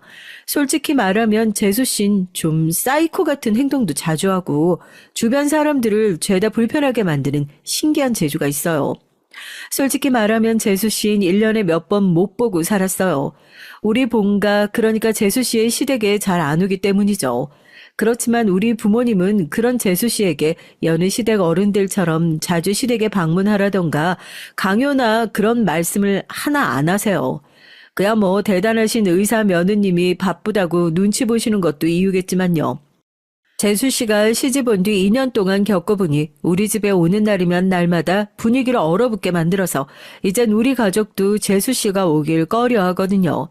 지난 설에 모든 가족들이 모여서 명절 음식도 만들고 그간 지난 얘기들을 재미나게 하고 있었어요. 그렇지만 재수 씨는 음식 장만을 돕지도 않고 우리 대화에 끼어들어 말을 섞지도 않았습니다. 그저 저만치 떨어져서 팔짱만 끼고 뒤에서 우리를 지켜보기만 해요. 그리고 한 번씩 비웃으면서 뭐가 그리들 웃기다고 저러는지 이렇게 혼잣말로 중얼거리고 있죠. 그러다가 갑자기 수틀리면 기분 나쁘다며 말도 없이 나가버려요. 아무 이유도 없이 혼자 저러고 가버리니 남은 가족들은 황당하기만 하죠. 이런 상황이다 보니 재수 씨는 독불장군으로 자기 멋대로 행동합니다. 제지하는 가족도 없고 뭐라 강요하는 어른도 없이 편할 대로 지내는 며느리죠. 문득 재수 씨가 결혼 전에 처음 인사 왔던 날이 기억나네요. 전부터 부모님은 둘째 아들이 의사 며느리를 데려온다며 아주 좋아하셨어요. 평범한 대기업 회사원인 동생이 무슨 재주로 재수 씨를 꼬셔서 결혼까지 한 건지 몰라도 전 의사 와이프 생겨서 좋겠다고 부러워하기도 했죠. 아버지인 간호사인 첫째 며느리에 의사 둘째 며느리까지 의료 집안이 탄생했다면서 앞으로 아파서 병원 갈 일은 없겠다고 기대에 차셨어요. 물론 우리 아내에게 들어봐야 정확하겠지만요. 우리 엄마와 아버진 며느리들에게 시집살이 시키실 분들이 아니십니다. 상식적이고 자식이 잘 되길 바라는 평범한 부모님이죠. 그래서 우리 아내가 시집 와서도 부모님과 고부간 갈등 없이 사이좋게 잘 왕래하고 지내고 있거든요. 그런 만큼 우리 부모님은 재수 씨가 시집 오면 잘해주고 싶은 마음과 기대가 크셨던 것 같습니다. 이렇게 재수 씨를 환영하고 기대했던 가족들은 이제 재수 씨를 만나고 나서 실망을 금치 못했어요. 어서 오너라. 우리가 널 참 기다리고 있었단다. 한식으로 상 차렸는데 좋아할지 모르겠구나. 아, 네. 뭐 그냥 먹는 밥이죠, 뭐. 아, 우리 엄마가 아침 일찍부터 재수 씨 준다고 열심히 요리하셨어요. 맛있게 드시면 엄마가 흐뭇해 하실 거예요. 그렇지만 어머님이 요리하셨다고 제가 억지로 먹을 필요는 없잖아요. 그렇죠, 어머님? 그렇긴 하지. 그래. 아이, 부담 없이 네 양껏 편하게 먹어. 보통 이런 경우에 음식하느라 고생하셨어요. 고맙습니다. 이렇게 말씀드리면서 서로 간에 정을 나누는 게 일반적인 반응 아닌가요? 예의가 없는 건 둘째로 하고서라도 재수 씨의 저런 냉랭한 말투가 저는 참 거슬렸어요. 아, 이 여잔 좀 다르구나 하는 생각을 우리 가족 모두 하기 시작했죠. 재수 씨는 딱 봤을 때 여성 평균적인 키에 처진 눈과 동그란 얼굴로 다소 순한 인상의 평범한 외모였어요. 하지만 그녀의 눈빛만은 매섭고 광기 어린 강렬한 인상을 받았습니다. 제가 교도소에서 만나는 수감자들에게서 볼 수 있는 바로 그 눈빛이요. 우리 아내는 동서가 오자 친하게 지내고 싶은 마음에 말을 걸었습니다. 어서 오세요. 우리 집안에 온 걸 환영해요. 소아과 의사시라면서요? 더 반갑네요. 저 지금 대학병원에서 간호사로 있어요. 같은 직종 의료인끼리 우리 앞으로 잘해봐요. 하지만 재수 씨의 반응은 아내의 호의가 무색할 만큼 싸늘했습니다. 뭐, 같은 의료인이라고요? 참나. 형님은 간호사라면서요. 아니, 형님이 의대라도 나왔냐고요. 의사인 내가 왜 간호사랑 동급으로 취급받아야 하는지 모르겠네. 어이없게. 그렇게 아내에게 막말을 하면서 정작 아내의 얼굴을 쳐다도 보지 않았어요. 그녀의 시선은 바로 저에게 꽂혔죠. 그리고 바로 얼굴 표정을 바꾸곤 호기심 가득한 눈빛으로 제게 얘기를 하더라고요.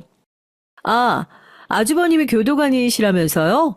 드라마에서처럼 죄수들끼리 주먹 다짐하고 아주 흥미진진한 광경들 많이 보겠네요. 그렇다면 총은 어디 있어요? 어디 좀 내놔봐요. 아, 저 늘 한 번쯤 총을 쏴보고 싶었다고요. 재수 씨는 진짜로 제 몸을 수색하면서 들이댔어요. 이 여자의 갑작스러운 행동에 너무 놀라서 전 뒷걸음질을 치면서 외쳤죠. 아, 지금 총 없어요, 없어.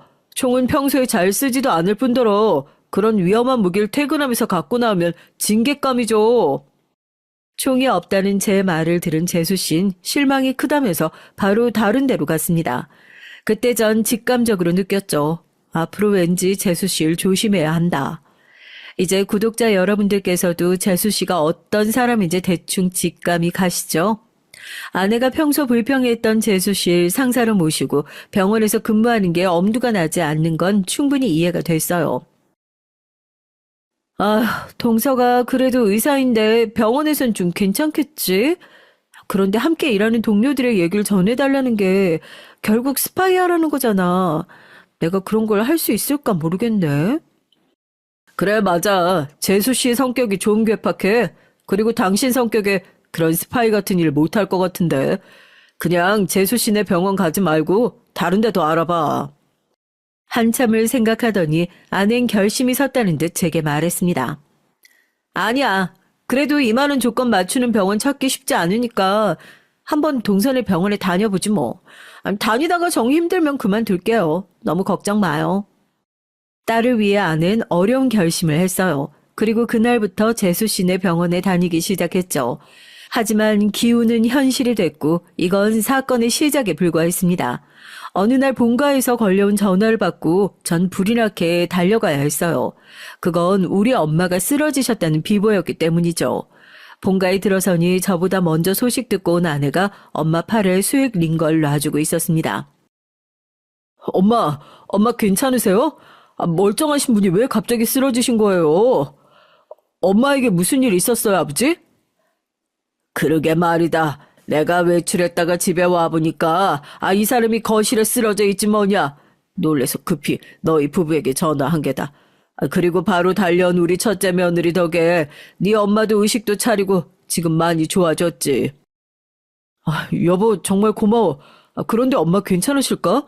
모시고 병원 가봐야 하는 거 아니야? 지금 밤늦은 시각이라서 응급실 가봐야 검사도 못하고 의료진도 없어서 할 수 있는 게 없을 거예요. 일단 급한 처치는 내가 해드렸으니까 아버님께서 내일 날이 밝으면 병원에 모시고 가주세요. 특히 어머님 뇌진탕이 생겼을 수도 있으니까 꼭 내 부위 촬영해달라고 말씀하시고요.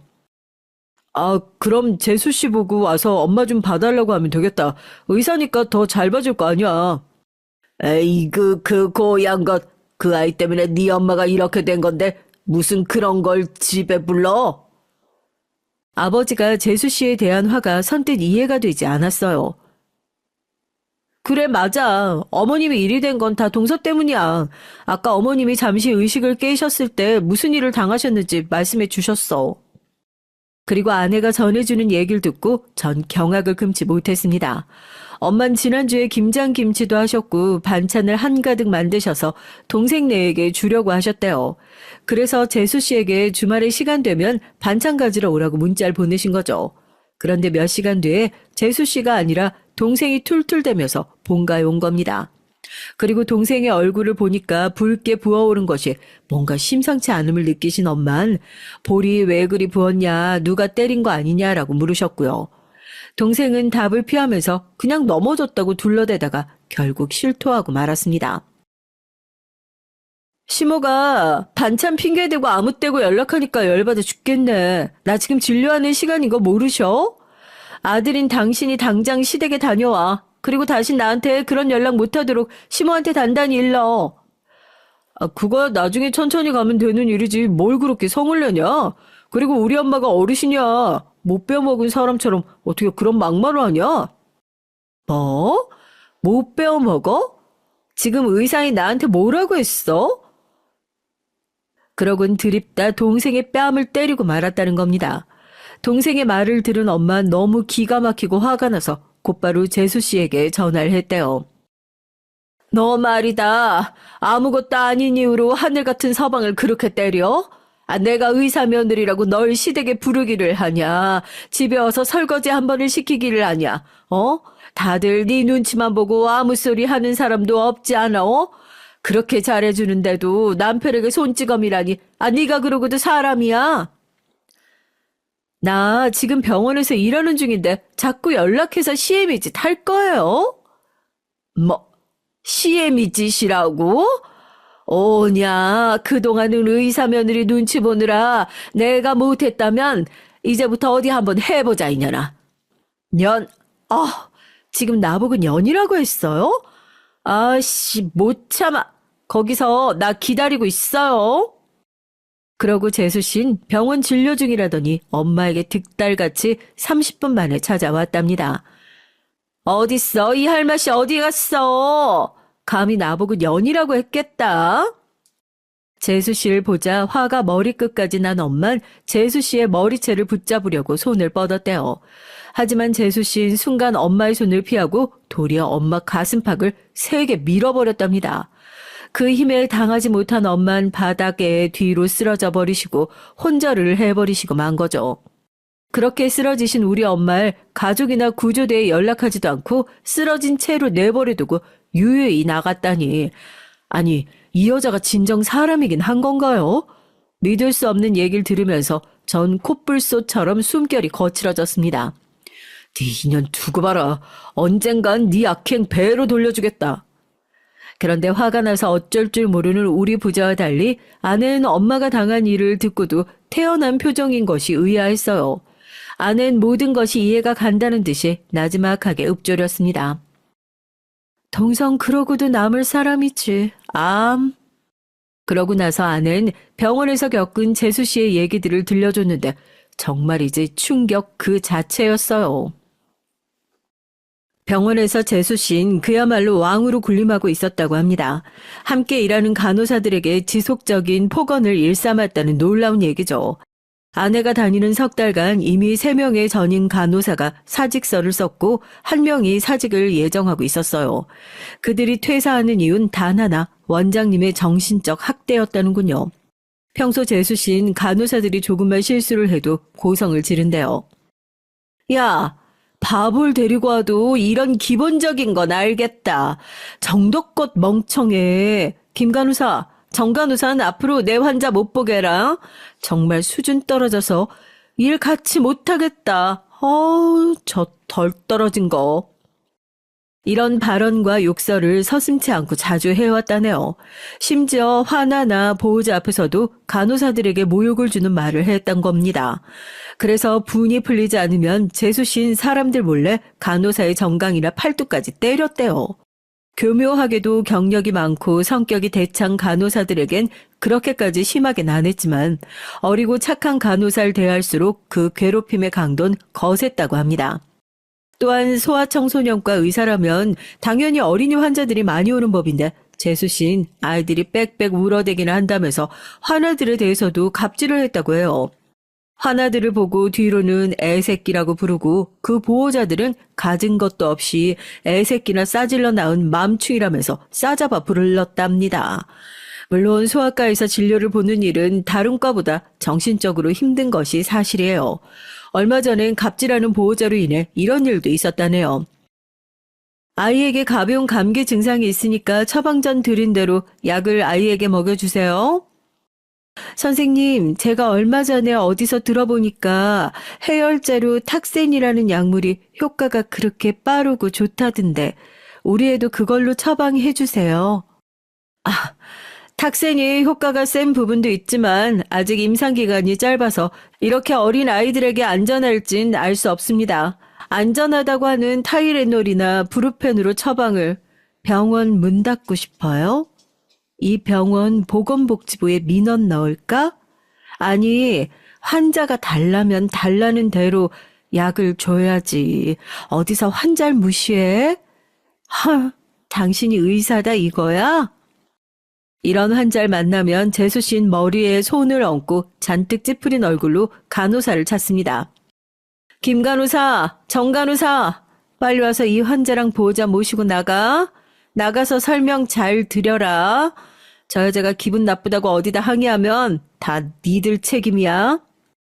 이렇게 자긴 골치 아픈 일에서 쏙 빠져나가고 간호사들에게 덤터기를 씌웁니다.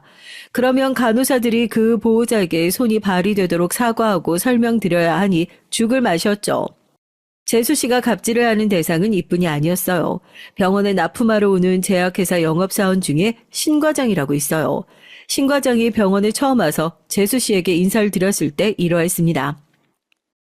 안녕하십니까 김 원장님. 이번 제약회사에서 원장님 병원을 담당하게 된 신 과장이라고 합니다.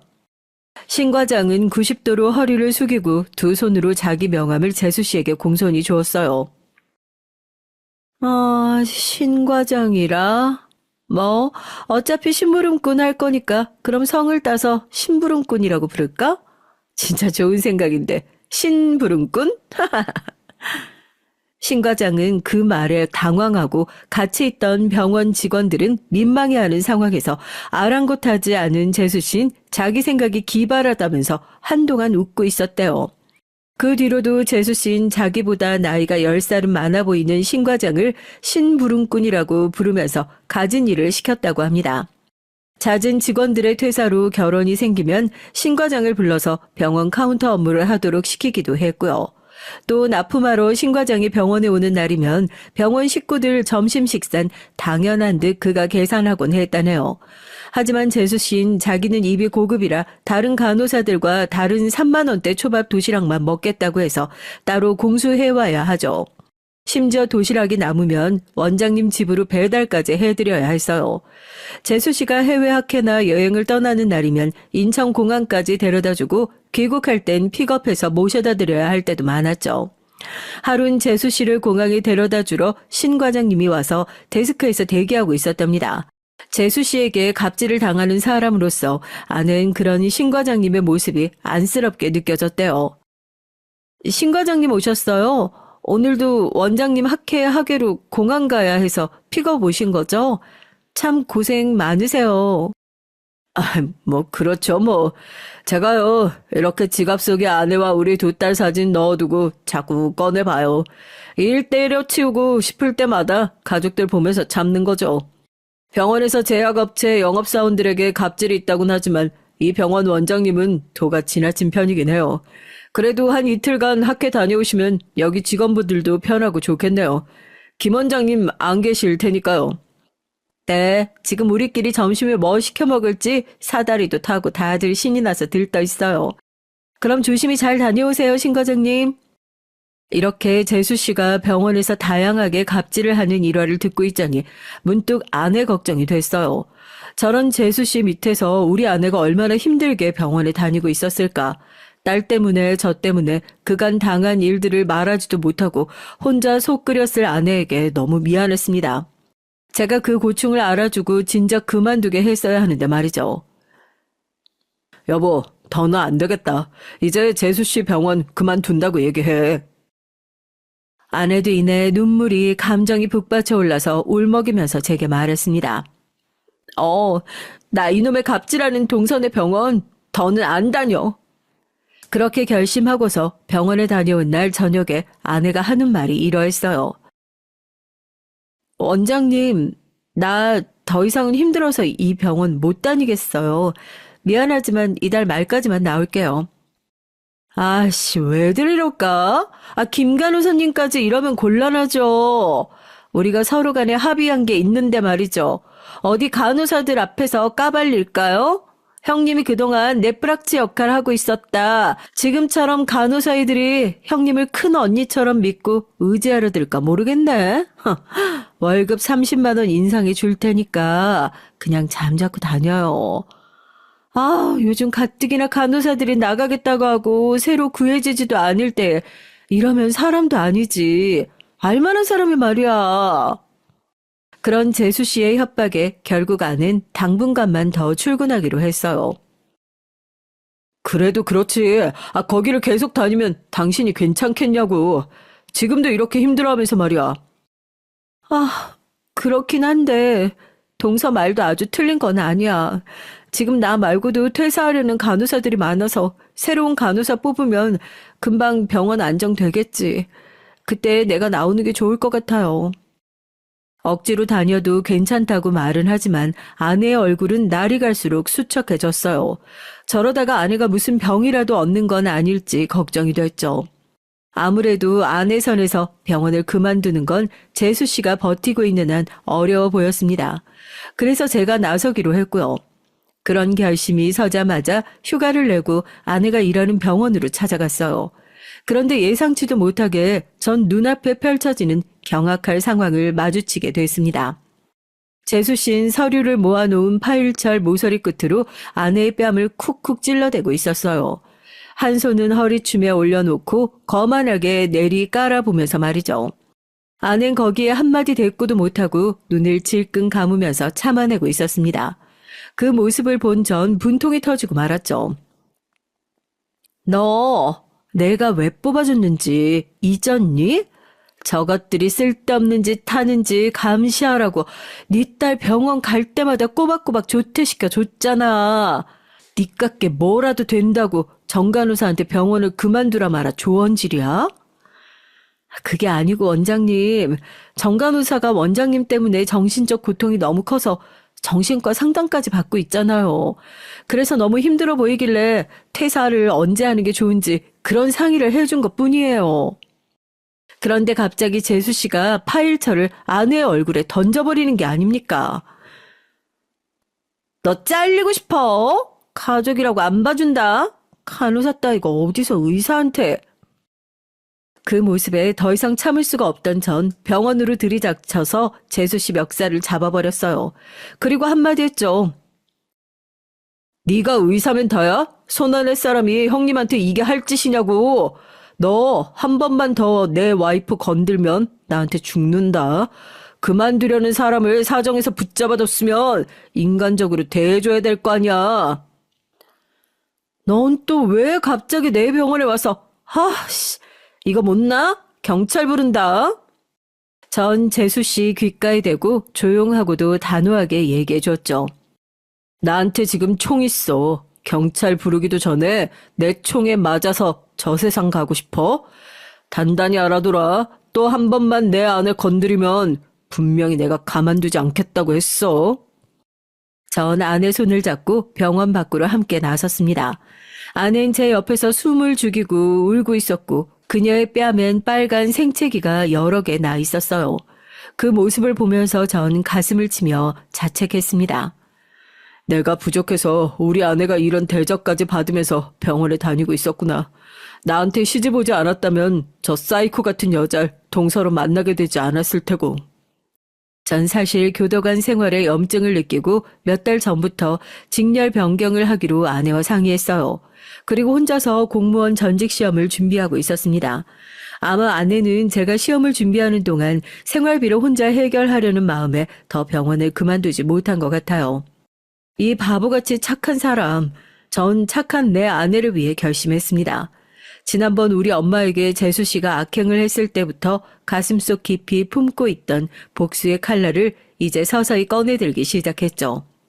철저한 계획을 세워서 재수 씨가 파멸의 늪으로 빠지도록 말이에요. 지난번 아내가 병원에서 본 재수 씨의 약점 하나를 얘기해 준 것이 기억났어요. 여보, 동서 말이야. 금요일마다 환자들이랑 간호사들 내보내고 병원 문을 1시간이나 일찍 닫는다? 그리고 자긴 빈 병원에 남아서 뭔가 바쁘게 준비를 하더라고. 늘 제일 일찍 퇴근하고 간호사들에게 병원 뒷정리시키는 사람이 그러니까 이상하지. 지난번에 간호사들이 하는 얘기를 들어보니까 소아과인데 웬 아저씨부터 젊은 여자까지 어른들이 그 늦은 시간에 우리 병원에 찾아오더라는 거야. 딱 우리 간호사들은 알아챘지. 아, 원장이 불법 약물 시술하는구나. 항정신성 약품이나 일반적으로 병원에서 잘 처방해주지 않는 진통제 같은 특별한 약품을 거액의 돈을 받고 주는 거지. 일종의 약장사랄까? 그건 완전 불법이잖아. 그걸 알고도 재수 씨가 그러는 거라고? 자기 외제차랑 명품들 감당하려면 이런 식으로 벌어야 아마 될걸? 아마 내가 이 병원 오기 훨씬 전부터 해왔던 것 같던 걸 뭐. 그나저나 이거 밝혀지면 큰일 날 텐데 어떻게 말릴 수도 없고. 그래서 조사를 해보니 보건복지부에 불법 약물 시술을 신고하면 응분의 처분이 재수 씨에게 내려질 것 같았습니다. 다만 은밀하게 벌이는 짓인 만큼 증거가 필요했어요. 여보, 이번 금요일에 당신 퇴근하기 전에 병원 CCTV가 켜져 있도록 해놔. 지금 병원에서 누가 관리하고 있지? 당신이 할 수 있겠어? 원래 동서가 한 달에 한 번씩 폐기 처분하거나 자기가 따로 저장하기는 해. 그래도 내가 병원 관리인하고 친하니까 동서가 CCTV를 끄더라도 다시 켜놓게 얘기해둘게. 그리고 불법 주사 시술하는 날 CCTV는 저장해서 나에게 달라고 하면 되는 거지? 아내 역시 악덕 병원장을 처단하는 일에 적극적으로 협조했어요. 그리고 며칠 뒤에 아내는 병원 관리인으로부터 얻은 금요일에 벌어진 불법 약물 현장을 담은 자료를 가지고 왔습니다. 전 보건복지부에 재수 씨의 약장사를 고발하는 내용의 투서와 CCTV 증거 자료를 함께 제출했어요. 그 다음 재수 씨에 대한 복수는 우리 아내가 손을 걷고 나섰습니다. 그동안 막말하고 인간 이하의 취급으로 피해를 입은 간호사들이 아마 한 트럭은 될 거라고 하면서 말이죠. 이 병원에서 근무한 전 현직 간호사만 해도 20명에 달했어요. 아내는 그들의 뜻을 모아서 원장에게 우리에게 한 짓을 되갚아주자고 연락을 했습니다. 모두 하나같이 재수 씨에 대한 원한이 쌓여 있었기에 이들의 협조를 구하는 일은 그리 어렵지 않았어요. 간호사들은 함께 대한간호조무사협회에 재수 씨가 했던 갑질 정황 진정서를 내고 또 고용노동부에도 직장 내 괴롭힘 진정서를 제출했다고 합니다. 이것으로 끝나면 너무 싱겁겠죠. 지금 병원에 다니고 있는 간호사들 모두 병원을 그만두기로 뜻을 모았어요. 그것도 모두 한날 한시에 말이죠. 평소 재수 씨는 병원에 관련된 잡다한 업무를 모두 간호사들에게 맡겼기 때문에 아마 큰 낭패를 보게 될 거라며 아내는 웃었습니다. 그리고 간호사들은 정말로 어느 날 갑자기 모두 연락도 없이 출근을 하지 않았어요.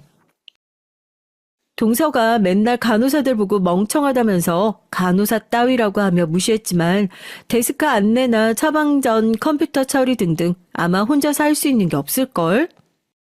아내의 예언대로 재수 씨는 병원 진료를 시작하지도 못하고 당황했습니다. 그저 간호사 한 명 한 명에게 전화를 걸어서 출근을 재촉하려 했지만 그 누구도 전화를 받지 않아서 재수 씨는 발만 동동 굴러야 했죠. 우리 아내에게 몇 번이나 전화를 하는 통에 하는 수 없이 전화를 받았습니다. 형님, 지금 뭐 하고 있는 거야? 당장 병원으로 출근 안 해? 지금 너희 간호사끼리 한패가 돼서 날 엿먹이겠다는 거야. 뭐야? 그깟 간호사쯤 또 뽑으면 그만이야. 어디 지들 아니면 일할 사람 없을 줄 알아? 그래, 그 간호사쯤 새로 뽑아서 병원 하시면 되겠네요. 대단하신 원장님이 알아서 해보세요, 어디. 그리고 이제 난 그 병원 그만둘 거니까 전화도 하지 마. 다른 간호사들도 마찬가지고. 뒤이어 재수 씨는 뭐라고 사정하는 말을 했지만 아내는 그냥 끊어버렸습니다. 여보, 나 10년 먹은 체증이 다 내려가는 것만 같아. 너무 속 시원하다. 아내는 이렇게 고소해했지만 재수 씨는 난감한 상황에 놓였겠죠. 물 밀듯 들어오는 환자들은 오전 내내 대기만 하고 있고 곧이어 보호자들의 불만이 터져나오기 시작했습니다. 지금 영업 시작한 지 40분도 넘었는데 아직까지 진료도 안 보고 뭐 하세요? 오늘 간호사분들 하나도 안 보이는 거 보니까 여기가 싫어서 파업한 모양이네. 의사가 얼마나 갑질을 해댔으면 그 친절한 간호사들이 이렇게까지 하겠어? 환자들, 보호자들 다 나가요.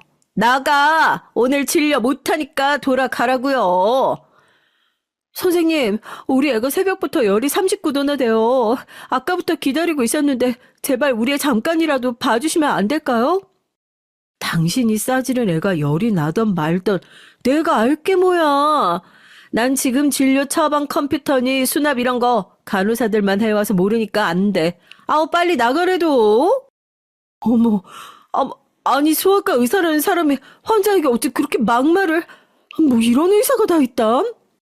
하긴 이 병원 옛날부터 은근히 말 많았어요. 의사가 좀 인격 파탄자 같다나. 애들이랑 엄마들 보고 욕하고 간호사들한테도 막대했대요. 그러니까 간호사들이 열받아서 출근 안 한 거 아니겠어? 우리 불편하더라도 앞으로 여기 이용하지 맙시다. 인터넷 맘카페에도 글 올려서 아주 망하게 해야 돼. 지가 의사면 단가? 간호사들의 파업으로 재수 씨는 결국 2시간 만에 병원 문을 닫고 영업 포기 선언을 하고 말았어요. 새로 뽑으면 그만이라고 큰소린 쳐댔지만 이미 간호사협회에서 진정서까지 올라간 마당에 간호사들 사이에서 재수 씨의 악행은 소문이 날 대로 나버린 상태였죠. 재수 씨는 한 달 동안 간호사 구인 광고를 내봤지만 어느 한 사람도 지원하지 않았다고 합니다. 거기에 재수 씨에게 갑질을 당했던 영업사원들도 제 목소리를 내기 시작했고요. 도가 지나친 갑질에 제약사 직원들 사이에서 더 이상 참지 말자는 여론이 형성됐고요. 결국 제약회사들은 재수 씨 병원과 거래하지 않겠다고 계약 파기를 선언하고 말았습니다. 거기에다가 재수 씨 병원에 대한 악성 후기는 동네에 파다해서 한 달 내내 온 환자도 거의 없을 지경이었다고 하는군요. 그렇다 보니 계속 가게 월세를 내지 못했고 결국 건물주는 당장 병원을 철거하고 새로운 가게를 입주시키겠다며 재수 씨네 병원을 내쫓았어요. 그렇게 2달 만에 재수 씨의 그 대단하신 병원은 폐업하고 맙니다.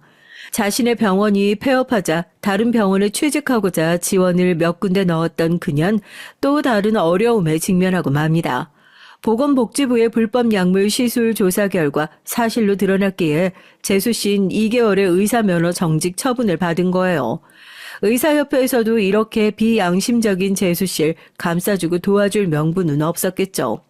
아마도 이제 재수 씨는 한국 땅에서 의사라는 이름을 달기도 어려울 겁니다. 더욱이 재수 씨의 성격으로 어디 다른 병원 원장 밑에 페이닥터를 하기도 힘들었겠죠. 그렇게 재수 씨는 백수로 놀고 먹으면서 허송세월을 보내고 있다고 들었어요.